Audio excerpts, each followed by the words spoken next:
If you hear me!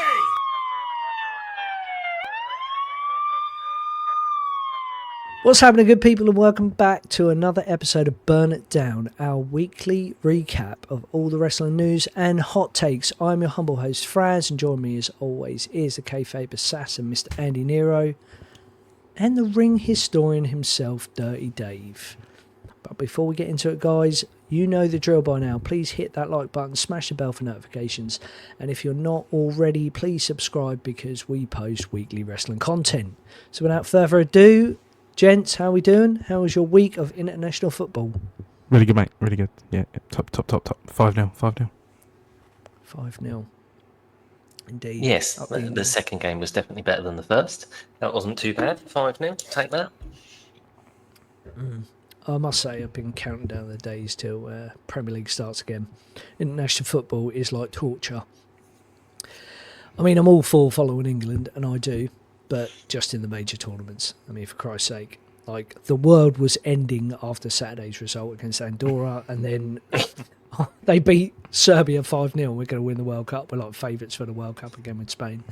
It's atrocious. But anyway, we're not here for football, are we? We are here for wrestling. Two really good shows, I thought, this week on SmackDown and Raw. SmackDown apparently, and Andy, you're the man for stats and figures, but was up maybe 38% on viewership from the week before. Oh, I'm not surprised, obviously, with the big return, but well, two big returns. But yeah, Indeed. One known, I suppose. I'll just quickly go through the results for SmackDown. I've got John Cena's emotional Chicago farewell. He then fought Sami Zayn, a tribute match, which was that US Open Invitational. Brock Lesnar returned and beat the fuck out of Cena and Sami Zayn, which I'm sure you loved. And AJ Lee returned, aligning herself with Big Phil, the chick magnet, against Becky and Seth at WrestlePalooza. I've got some SmackDown hot takes. Do you want me to get into them? Or I think Dave's passed that one. No, he's just showing off AJ Lee as his background because he loves her so much. Okay. Can't say I'm a fan. How about that for a hot take? Wow. So, first one I've got here. I'm so glad they didn't just give us a bunch of teasers, 2.5 weeks of name drops, or just give us somebody completely different in the end. They gave us the only right option for Punk's partner in a feud, and I'm so damn glad AJ Lee is back. I will let you both respond to that because I'm guessing that you both marked out over her return. So, Mr. Godwin? Yeah, I thought I completely agree. It would have been worse had they just kept dragging it out. I mean, to be fair, they've dragged it out for how long's Punk been back now? Nearly 2 years. We've been waiting for April to come back the whole time. Yeah, I was pleasantly happy with her return. I thought didn't look like she'd missed much of a beat. She looks phenomenal in terms of her, her physique is on point. She almost looks better than she did 10 years ago. But yeah, it was really, really wholesome, and to see like the stuff in between the breaks and stuff where I can't remember who it was, but someone said no go, the Stu, the cameraman, was like, no, go back and enjoy the moment a bit more. And so they went back to the ring and sort of danced about a bit more and sort of soaked it in, and Punk just looked so proud, like he just had so much pride, and that was cool. Dave? I agree. She's awesome. Love a bit of AJ. That mental skip I've missed when she skips around the ring and all that kind of stuff. Full of character. I mean, you just wouldn't have known she's not been on TV for 10 years. It's insane. Obviously awesome because it was in Chicago. More for Punk, I suppose, because she's from Jersey, but still. Yeah, proper cool. Good American crowd because it was in a good arena, in a good city, which always helps. Yeah, big tag match upcoming. Yeah. 10 years not enough for me, I'm afraid. I've never been a fan. Why don't you of like AJ AJ Lee? The same reason I don't like CM Punk, and the fact that they're now together against arguably my favourite wrestler of all time. Yeah, it's just not interesting. However, I did read something really interesting, that apparently Seth Rollins and CM Punk are like it is the biggest bromance in wrestling at the moment. They are going out for dinner together. They are thick as thieves backstage. Does not surprise me. Yeah, well, it answered my question because I remember watching Unreal and thinking, I wonder if we're going to see a bit of them two interact in terms of like being pally, or is it all just work and stuff? But yeah, apparently they are really good mates. Oh, and there goes Riptide. I think there was an element of resentment when Punk first came back, because obviously he had been gone for a long time and there had been issues. But now, you know, they've worked together for the last 2 years, and how long can you hold a grudge? You know, if Punk's been contrite about it and Seth has been receptive to it, then fuck it, let's make some money. You know, making money is what we're here to do, and hating each other makes a lot of money. So let's just carry that on. But we can, you know, we can be buddies backstage like we were in ROH.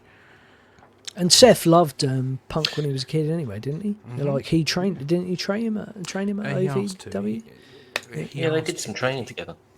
Yeah, well, they were. I think only for a cup of coffee. I think literally Seth went into ROH as Punk was leaving, Right. and so there wasn't a whole lot of crossover. But I mean, when Seth was learning in the ROH Academy under Danielson, they were good friends. You know, that they'd sort of had interactions. But yeah, is there anything else? Like, and when Seth was in NXT, because obviously the Shield, the original idea for the Shield was for them to come up and be with Punk. Yeah. Yeah. Interesting, didn't know that. Okay, next hot take I have, Aleister Black, Damian Priest was an absolute snooze fest. Definitely a bathroom break match. I did think Aleister was going to come back and be the champ.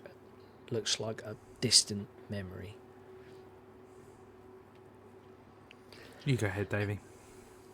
Yeah, I mean, didn't do much for me. But the problem is, to get someone over, they need to wrestle someone who's over. That tends to help. Priest isn't over. No, it's not So at all, is that he? didn't help anyone. I mean, he hasn't been there for 3 weeks. His music doesn't really suit him anymore. And we talk about people's music not being good, but his is really not good. I think he's a bit lost not being in the Judgment Day. I think he's a bit lost by himself. I don't quite get him. And the fact that he's hardly on TV doesn't help, because I can't get into him because he's not there. And Aleister Black's a bit hit and miss. I mean, we've kind of had this thing with Priest. It hasn't really amounted to much. In between, we had a bit of R-Truth, which didn't amount to anything because he didn't fly to the UK for the SmackDown, and then Aleister Black fought someone else. So it's just a bit stop, start. He just needs a solid few weeks, like Rusev. You know, it doesn't take much, you know, to turn this around. But he needs. I think those two need to separate and then come back together again later when they're both in better positions, because flogging two dead horses doesn't work for me. I think they both just need to work with someone who's over to help them both out. But yeah, ultimately they need more time on TV. But as we have said a billion times, when there's an event every 3 weeks, there's a lot of people getting lost in the shuffle. Not just them, you know, champions. Where are the Raw Tag Team champions? You know, the Intercontinental title's hardly ever defended anymore. You know, I can't remember the last time the Raw Tag belts were on the line. Judgment Day? When did they last defend them? I haven't got a clue. Intercontinental title belt has been defended, 3 or 4 times since WrestleMania? I don't know. Do we need a couple of titles to give people something else to, you know, dedicated titles for the show, obviously, but maybe a dedicated Raw title or a SmackDown title, like a TV title. I'm not saying bring back the European title or anything, but I don't know. I think there's a big gulf of people getting lost.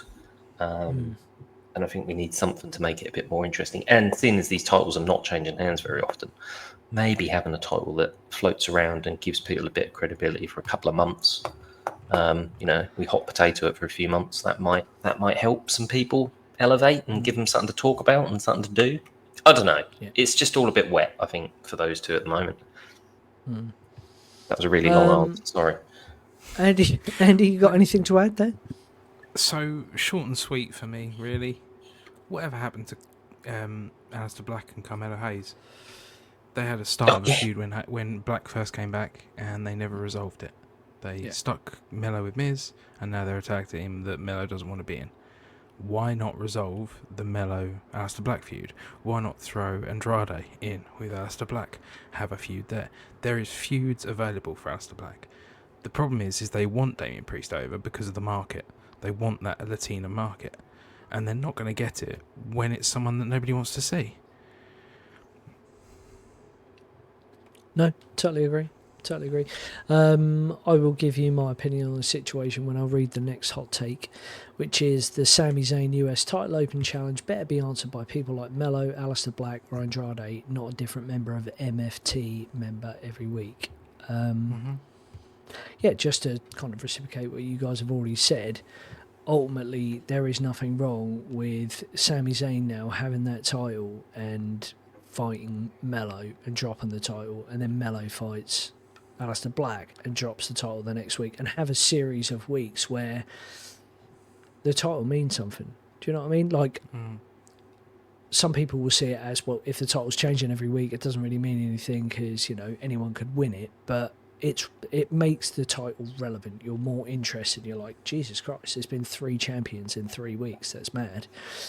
And there's plenty of mid-carders that could do with, you know, the spotlight shone on them, and there's no reason why you can't have like 4 people in the mix, including the champion, have them all win the title over a series of a month, and then, I don't know, say at Palooza, they have a fatal 4-way.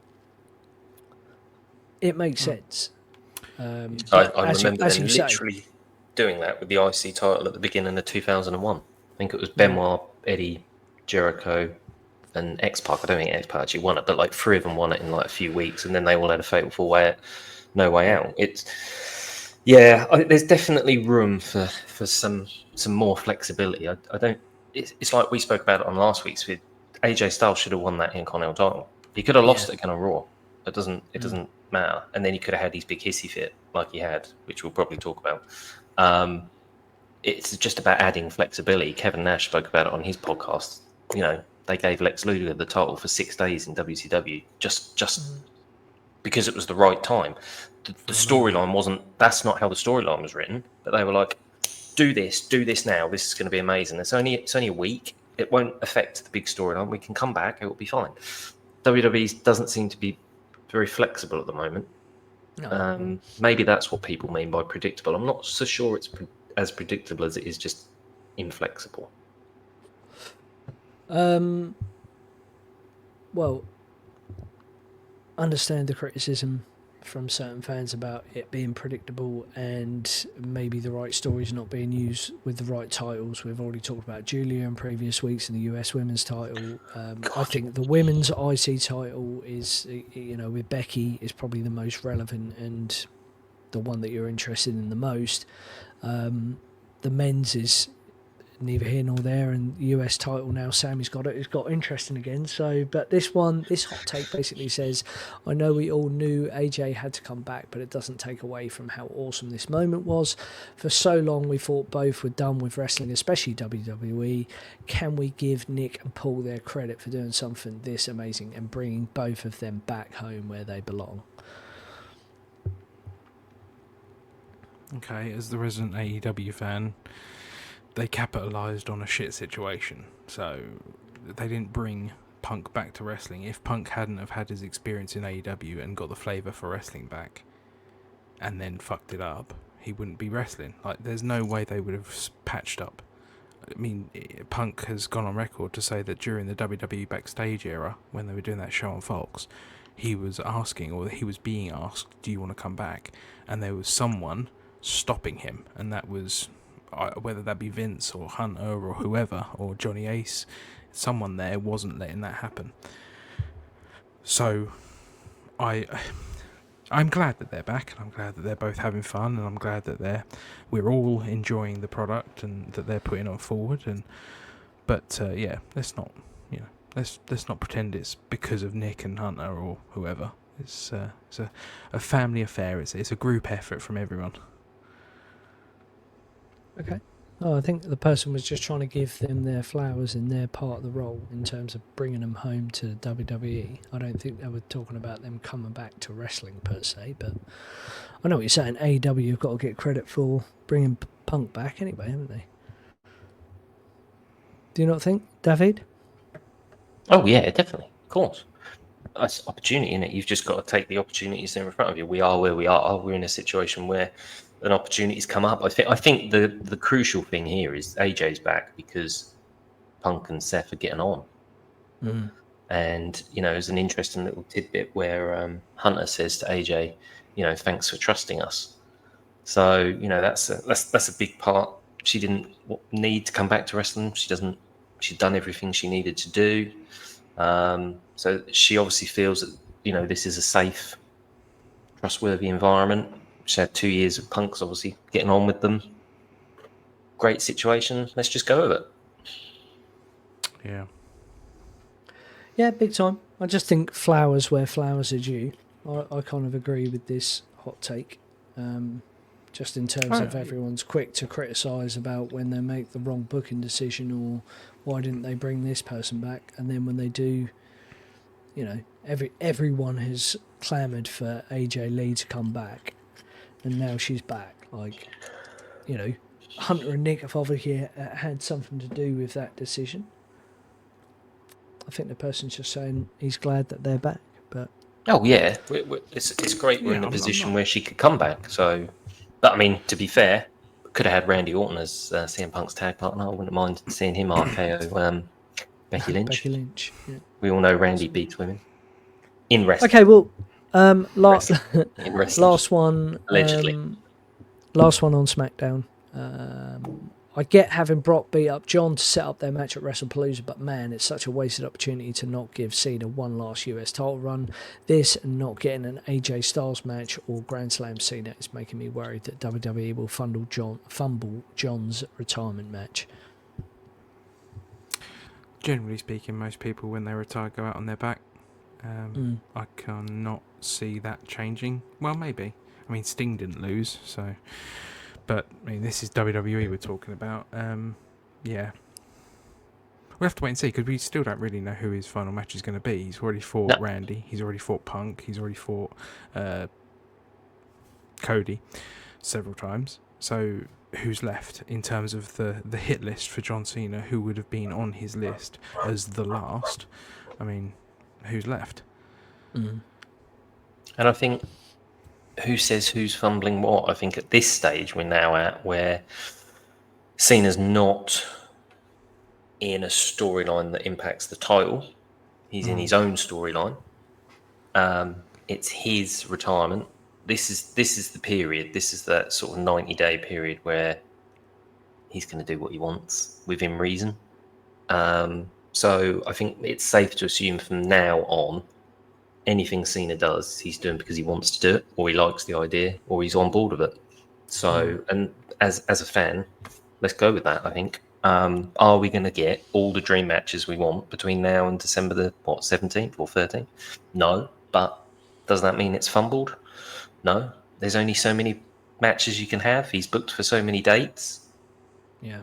If anything's the fumble is there aren't enough dates. But hey, he's a human being. He's got other things he needs to do. This is the tour. We are, like we say, we've already had his last SmackDown, so we just need to enjoy it. Yeah. For the next few months. Hindsight's a wonderful thing. Yeah, hindsight's a wonderful thing. You can essentially say, well, should have done this, should have done that, shouldn't have spent so much time turning him heel and fighting bloody Cody Rhodes and the rest of it, but had to be done. Had to be done, and we're at where we're at, and I'm thoroughly enjoying this segment of John Cena's retirement tour. Yeah, for sure. And with that, I will move on to Raw. I've got Usos confront the Vision, LA Knight aids but gets speared by Jay, AJ Styles versus El Grande Americano ends in an interference-assisted win, AJ Lee returns, and Bronson Reed beats LA Knight. Jay hits spear post-match. It was a good episode of Raw. I just watched the highlights, didn't watch the whole thing. There's some decent hot takes here. I'll start with the first one, which is probably not even, well, it wasn't mentioned in the results, but Raquel has been on one hell of a run recently. A world title reign is in her near future, and I'm all for it. Dave, if you want to take it. Oh, I like Big Mama Cool. She's doing really well at the minute. Yeah. Again, another solid match. Starting to. I see. This is it. This is what I was saying. Someone who wasn't over, that is now getting on TV every week. She's on TV every week. She's getting exposure every week. She's getting a bit of character backstage segments every week. So it's building. She's not just the bodyguard behind Liv Morgan, not really saying much. You're starting to see a bit of personality. So yeah, it's good, and that's what you can do. That fixes everything. Get people out there, get people into something, and it builds. Doesn't have to be one big crazy thing. It's been a slow build with her, but yeah, I'm enjoying it. I think she's good, and yes, I could see her being the champ, no problems. Andy, could you see Raquel Rodriguez? Would you like Raquel Rodriguez to be the world champ? I think the problem that she's got is that the field that she's in is so diverse. Like, you've got Steph, you've got Becky, you've got Rhea, you've got Io, you've got Asuka, you've got Kyrie, Lyra. The amount of excellent female wrestlers Bayley. that actually are on Raw. Becky, Bayley. I can see her winning the IC title. I don't think she's ever going to retain, unless something changes drastically. I just don't like if she went on a ridiculous type of Diesel run and just got crazy over, then maybe. But I just don't see it in her future. I think she's going to be a little bit more than a good hand, but not by much. I think an IC title will probably be her ceiling, just because she's not as good as the others. And she's not. She's good. No, she's not. She's not. She's not. But it's about the definition of good, isn't it? I mean, Diesel was the WWF champion for a year. He was not good. You look at the roster pool. No, he wasn't. Not really. Somewhat. Yeah, exactly.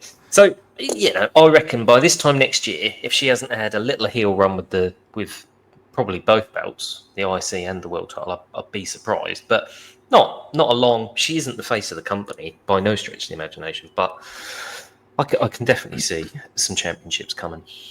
So Nice. Let's see. Mark it down. Remember this one. Dave says Raquel Rodriguez, my champ. Love it. Next one I've got here. Yeah, I think LA Knight has never been further away from the top. Playing fifth wheel in this feud when he's not even in the match at WrestlePalooza. Taking another loss. No way towards any world champ. He'll go down as one of the biggest what-ifs in WWE history, in my opinion. Jobber.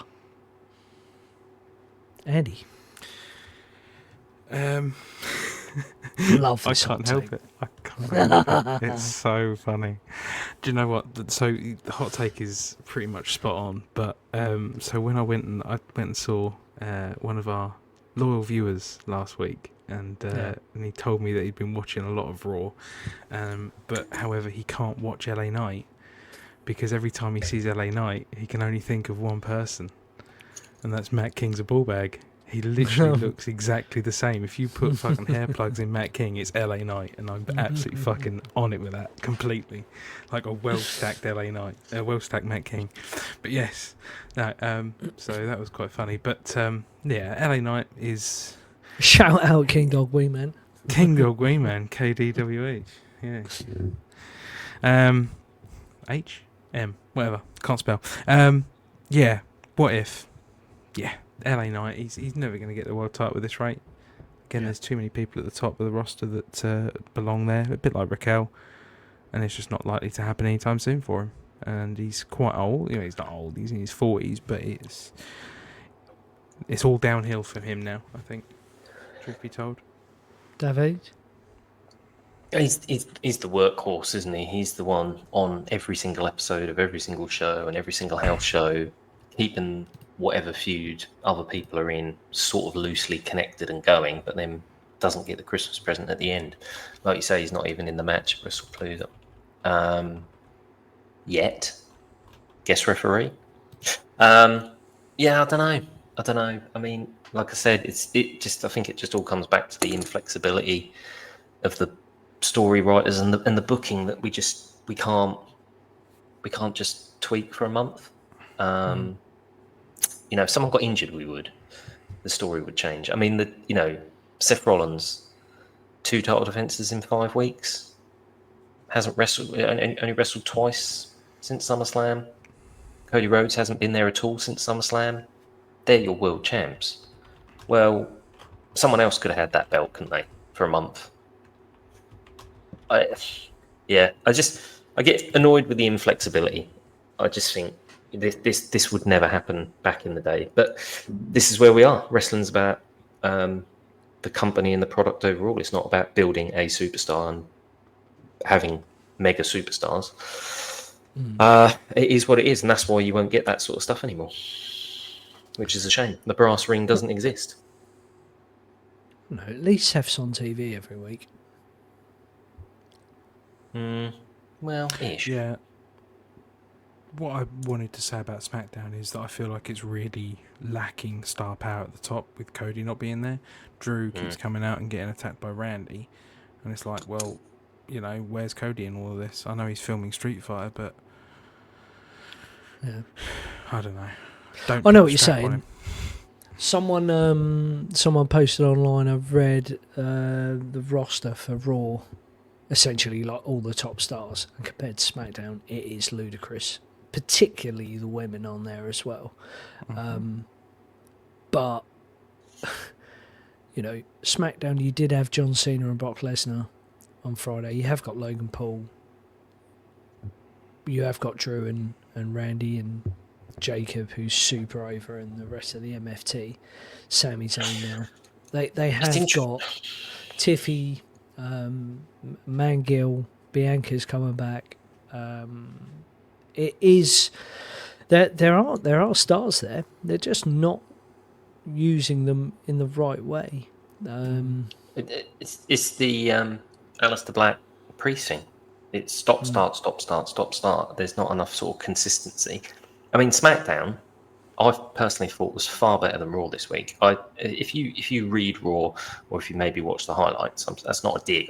It's just mine. I did sit and watch the bloody thing, and I thought it was a right slog to watch. Really slow pace, far too many adverts, far too many cuts.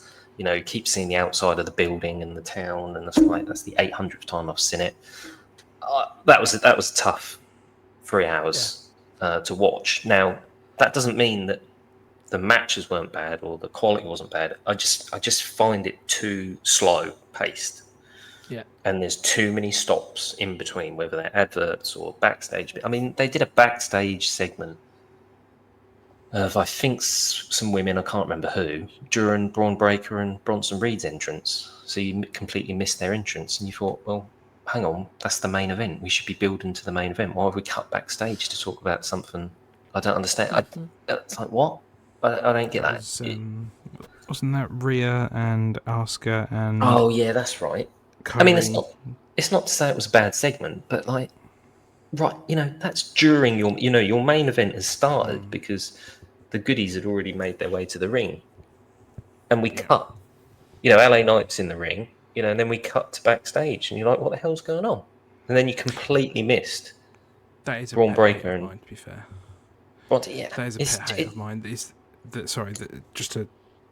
pet Yeah, hate no, I've got is the fact that they keep on saying this match is next on Raw, and then they come back from the black, or they come back from another little mini segment in the break, and it's not. It's some backstage bullshit, or we're advertising WrestlePalooza, or Terence Crawford versus Canelo, or it's like, no, if you're going to say the match starts right after the break, the match should be after the break, not we're going to divert you to backstage where this is going on and then this is going on. Meanwhile, in the ring, you've got the New Day stood there wondering what the fuck is going on. Do you know what I mean?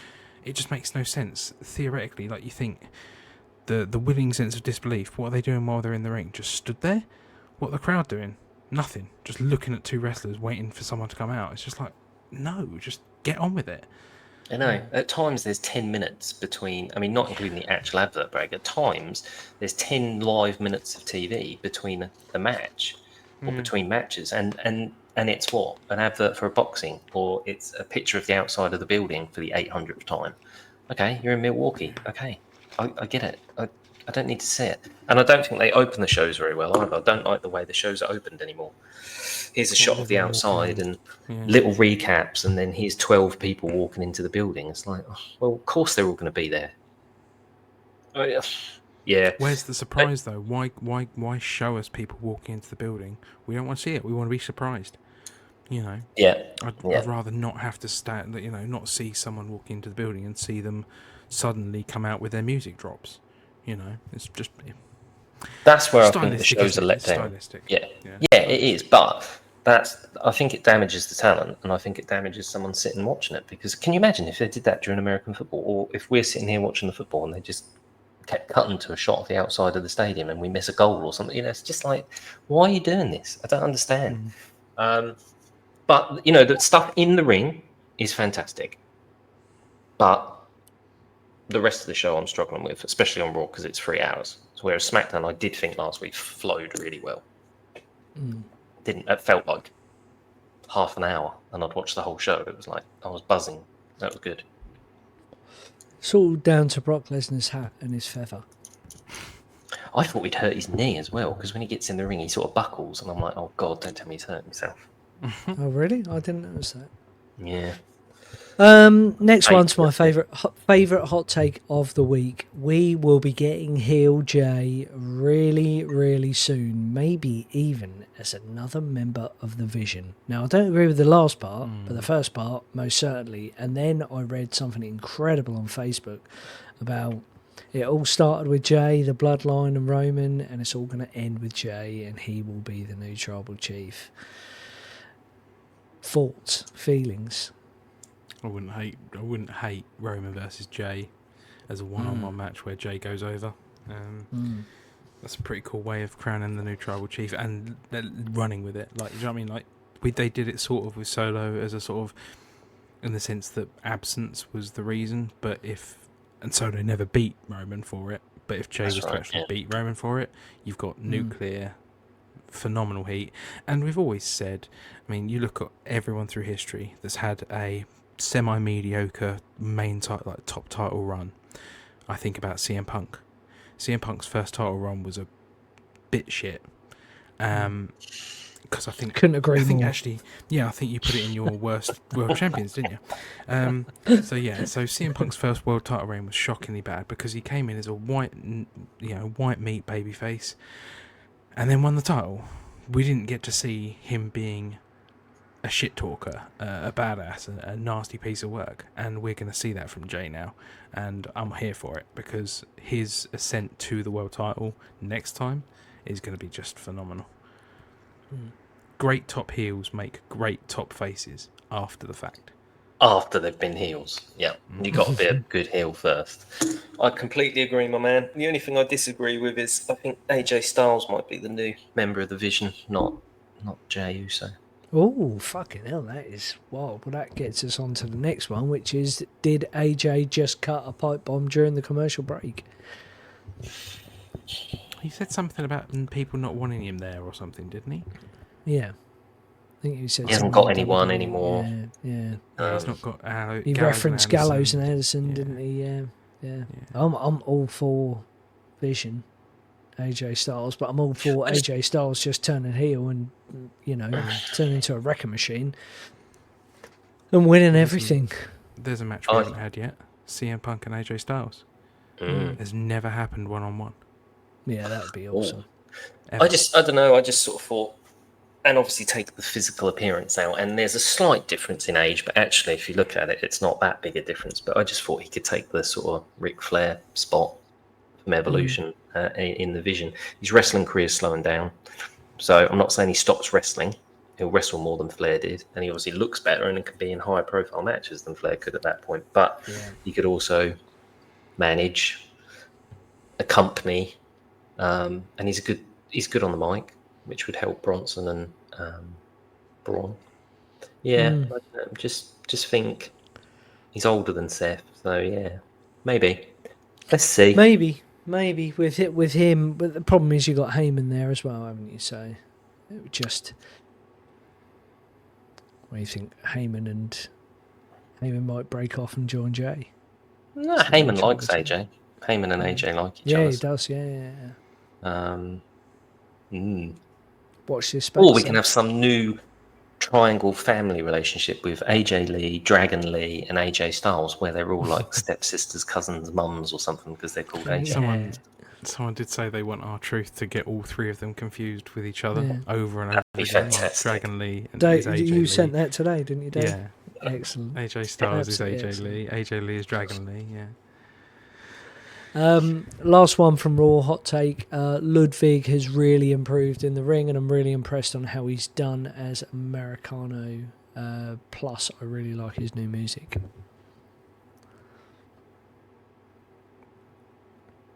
Oh, I have no comment on that one. I didn't realise Ludwig. What are we talking about? Ludwig Kaiser is Gran Americano.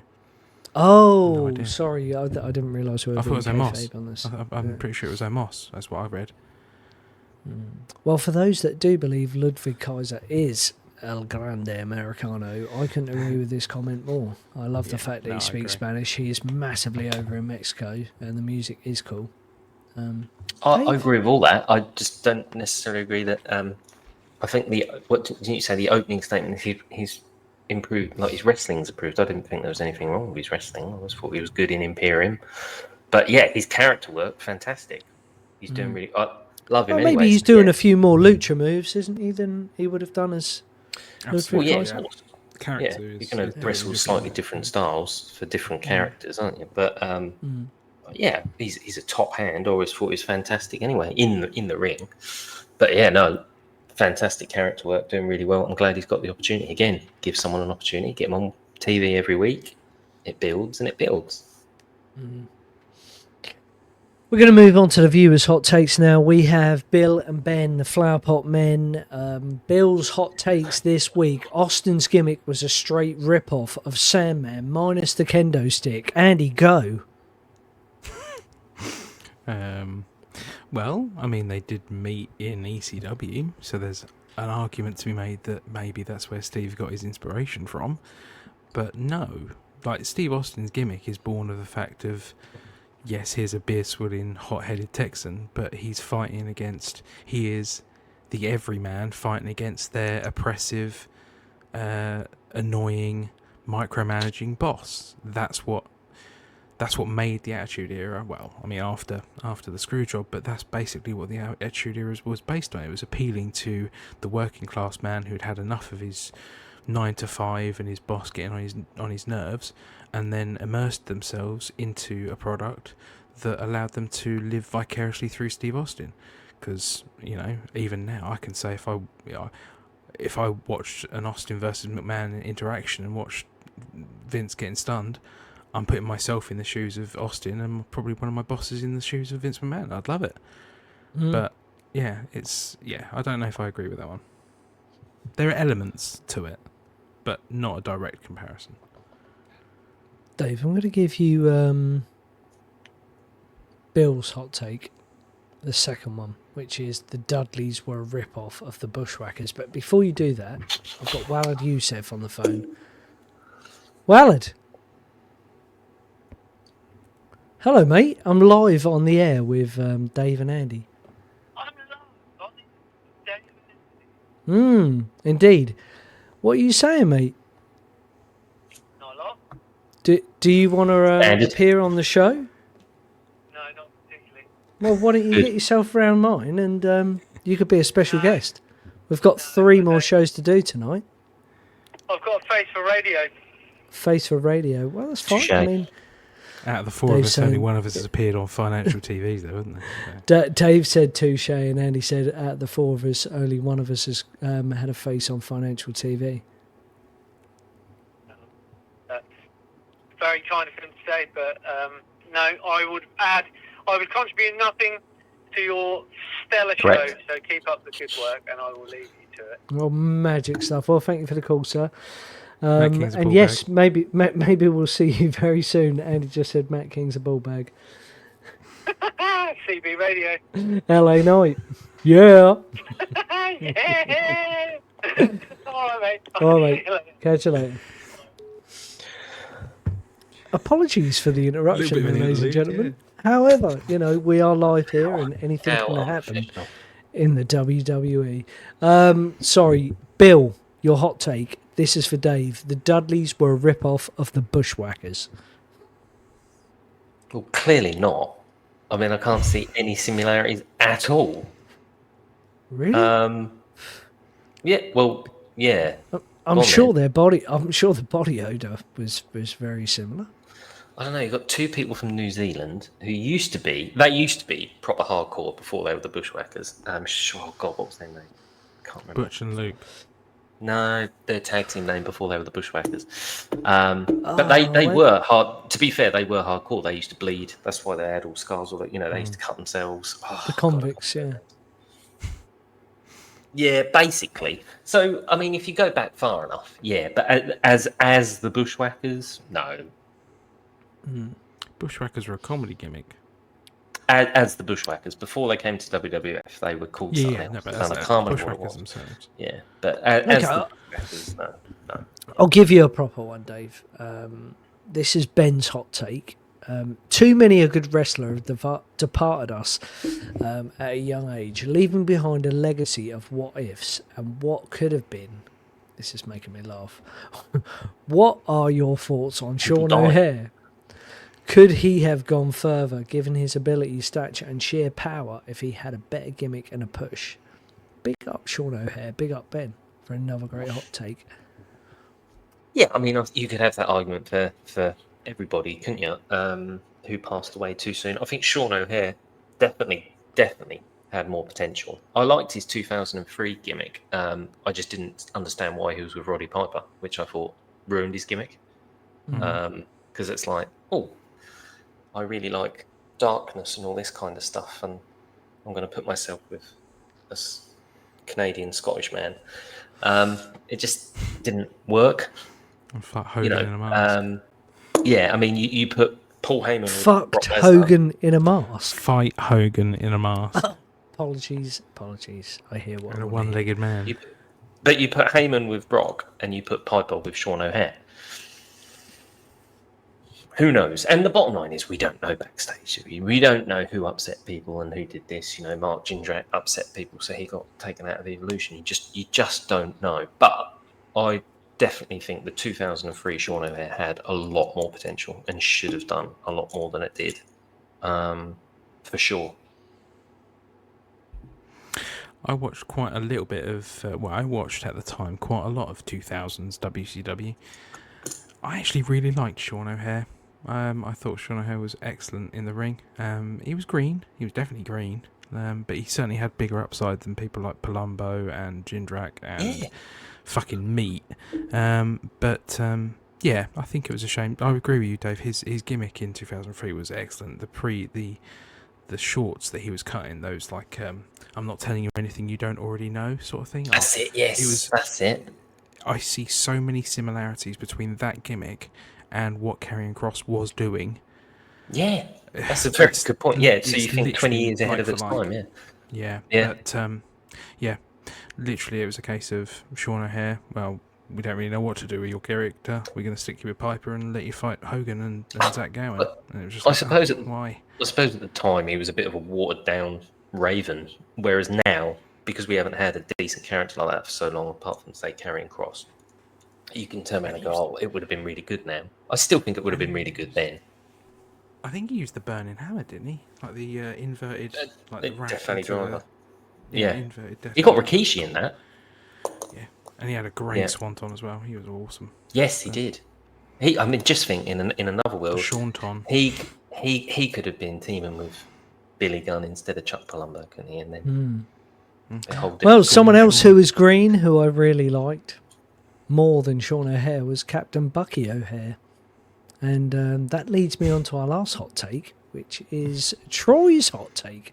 Mr. Troy Palmer, do you remember when Mark Henry was the number one foe and breaking people in more ways than one every time he stepped in the ring? Personally, I feel he was destruction personified. I also feel Sexual Chocolate is the greatest nickname a wrestler has ever had. Andy?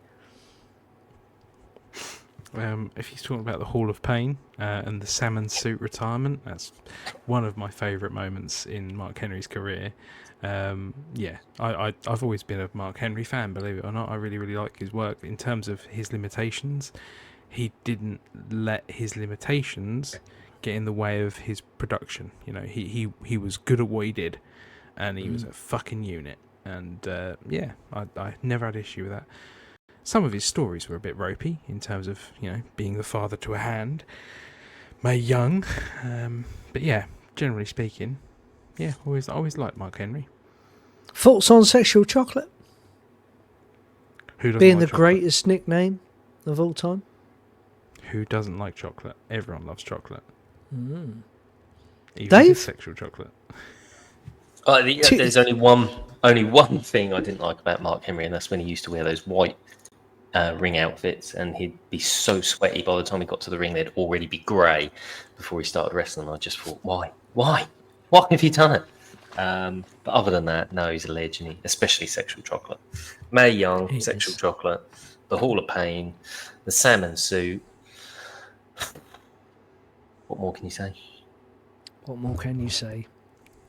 Other than, thank you very much for joining us for another episode of Burn It Down. We appreciate the support. Please hit the like button, share with your friends and family, and if you're not already, please subscribe. As I've already said, we post weekly wrestling content that you cannot miss. If you've got hot takes, please leave them in the comments below, and we'll make sure we get to them next week. But for now, adios, amigos. Bucky O'Hare, where did that come from? Captain Bucky O'Hare! Captain Bucky O'Hare! What an incredible cartoon that.